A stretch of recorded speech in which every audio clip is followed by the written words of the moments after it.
स्त्री का घर। तुम्हें कितनी बार बताया है, मेरे तैयार होने से पहले मेरा नाश्ता तैयार हो जाना चाहिए। शादी के 25 सालों बाद भी मुझे क्यों बार बार एक ही बात बतानी पड़ती है? लता, तुम्हें क्या है? तुम तो आराम से घर पर रहोगी, मुझे काम पर जाना पड़ता है।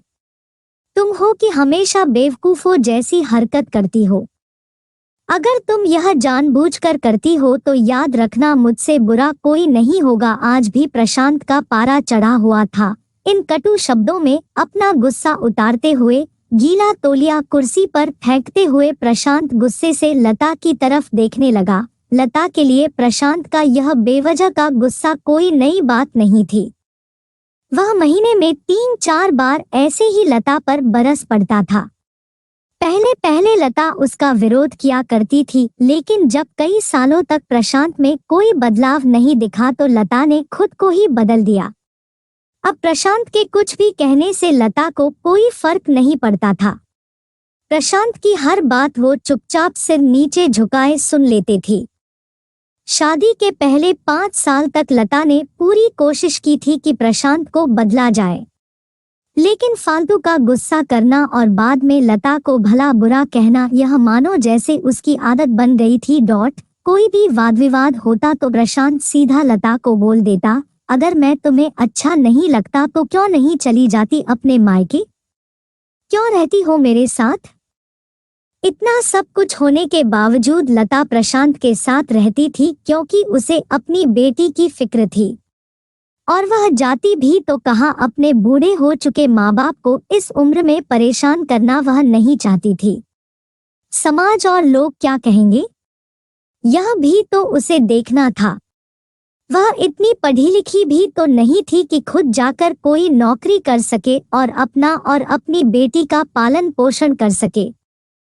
लता को अब अपनी फिक्र नहीं थी। उसको फिक्र थी तो बस अपनी शादी लायक हो रही बेटी की। लता नहीं चाहती थी कि पति पत्नी के झगड़े की वजह से काव्या डिस्टर्ब हो। काव्या की पढ़ाई पूरी हो चुकी थी, उसके लिए अब शादी के रिश्ते आने लगे थे। कई रिश्तों को काव्या ठुकरा चुकी थी। 2-3 महीने बाद एक अच्छा रिश्ता आया। रिश्तेदारों और पहचान के लोगों ने भी लड़के के बहुत गुणगान किए थे। प्रशांत एक शाम अपनी बेटी के पास बैठकर उसे बताने लगा, काव्या, बहुत अच्छा लड़का है, पढ़ा लिखा है, बड़ा घर है, बहुत अच्छी नौकरी है। ऐसे रिश्ते बार बार नहीं आते बेटा, इस बार मना मत करना। काव्या अपने पिता से ज्यादा बात नहीं करती थी। शायद डरती थी या शायद नफरत करती थी, लेकिन आज वो अपनी पूरी हिम्मत इकट्ठा कर बोली, मुझे अभी शादी नहीं करना है पापा, मैं नौकरी करना चाहती हूँ, खुद अपने पैरों पर खड़ी होना चाहती हूँ। हाँ तो उसमें क्या बड़ी बात है? मैंने लड़के से बात की है, वह तुम्हें किसी बात के लिए नहीं रोकेगा। तुम शादी के बाद भी नौकरी कर सकती हो, वह तुम्हें नौकरी के लिए परमिशन दे देगा। प्रशांत बोला, मेरा नौकरी करना या ना करना उसकी परमिशन पर क्यों डिपेंड रहेगा पापा? काव्या ने पूछा। मैं कह रहा हूँ ना, तुम्हें किसी भी चीज की कमी नहीं होगी वहाँ। ऐसे रिश्ते बार बार नहीं आते, इसे ठुकरा मत, बहुत खुश रहोगी तुम वहाँ। प्रशांत बोला, पापा, क्या मैं उतनी ही खुश रहूंगी जितनी मम्मी इस घर में खुश है? काव्या ने तंज कसते हुए कहा।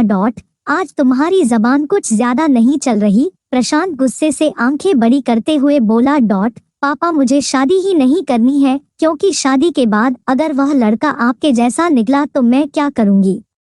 मुझे आपके जैसा जीवन साथी नहीं चाहिए जो बिना बात के मुझ पर हमेशा चिल्लाए। मुझे कुछ भी अपनी पसंद का लेना हो तो 10 बार सोचना पड़े, कहीं वह नाराज ना हो जाए। मेरी तबीयत कैसी भी हो उसे परवाह ना हो, रोटी थोड़ी सी मोटी बन जाए तो घर सर पर उठा ले, उसकी चेक बुक ना मिले तो भी मेरा ही दोष निकाले, और हर छोटी मोटी बात पर मुझे मायके जाने के लिए कहे। काव्या ने अपना दिल खाली करते हुए पापा से सब कह दिया। प्रशांत का गुस्सा 7वें आसमान पर था, लेकिन उसके मुंह से एक भी शब्द नहीं फूट रहा था। वो काव्या की बातें सुन रहा था। काव्या उतना ही बोलकर चुप नहीं हुई। आज पहली बार वह अपने पापा के सामने इतना कुछ बोल रही थी। पापा, आपने माँ के साथ हमेशा गलत व्यवहार किया है। आप अपने ऑफिस का गुस्सा बिना सोचे समझे माँ पर उतार देते हैं, कभी इस बात की परवाह भी नहीं करते कि उन्हें कैसा लगता होगा। आपकी बातें सुन सुन माँ ने अपना स्वाभिमान खो दिया। प्रशांत आज पहली बार अपने किए बर्तावों को महसूस कर पा रहा था। वो इतना ही बोल पाया, जो तुम्हारा मन है वो करो, मैं तो इतना बुरा हूं ना। काव्या ने प्रशांत का हाथ पकड़ा और बोली, पापा मुझे सिर्फ एक सवाल का जवाब दे दो, क्या आप। अगले दिन से लता ने अपने पति में काफी बदलाव देखा। वह सोचने लगी कि जो हिम्मत काव्या ने दिखाई है, वह हिम्मत अगर मैं पहले ही दिखा देती तो शायद आज परिस्थिति कुछ और होती। अब काव्या पढ़ लिख कर अच्छी नौकरी करने लगी थी और 3 साल बाद उसके लिए एक अच्छा रिश्ता आया और उसकी विदाई पर प्रशांत बोला, बेटा तू हमेशा खुश रहेगी क्योंकि तेरा पति तेरे बाप जैसा नहीं है। प्रशांत की यह बात सुनकर लता और काव्या की आंखों से आंसू बहने लगे। दोस्तों, हमारे समाज में औरतों को भले ही देवी का दर्जा दिया जाता है, लेकिन वह स्वतंत्रता नहीं दी जाती जो उन्हें देनी चाहिए। उन्हें बचपन से ही बताया जाता है कि वह पराया धन है। स्कूल से आने में देर हो जाए तो पिटाई मिलती है। मोबाइल पर बातें करते हुए दिख जाए या खिड़की से झांकते हुए दिख जाए तो शक किया जाता है।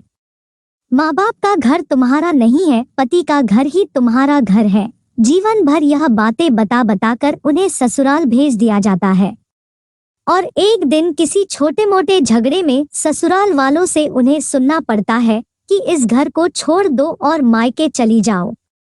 अब आप ही बताओ दोस्तों, ऐसी स्त्रियों का सच्चा घर कौन सा? आखिरकार वह किस घर को अपना कहें? हमेशा की तरह पूरी कहानी सुनने के लिए आपको धन्यवाद। दोस्तों, उम्मीद है यह कहानी आपके दिल को छू गई होगी।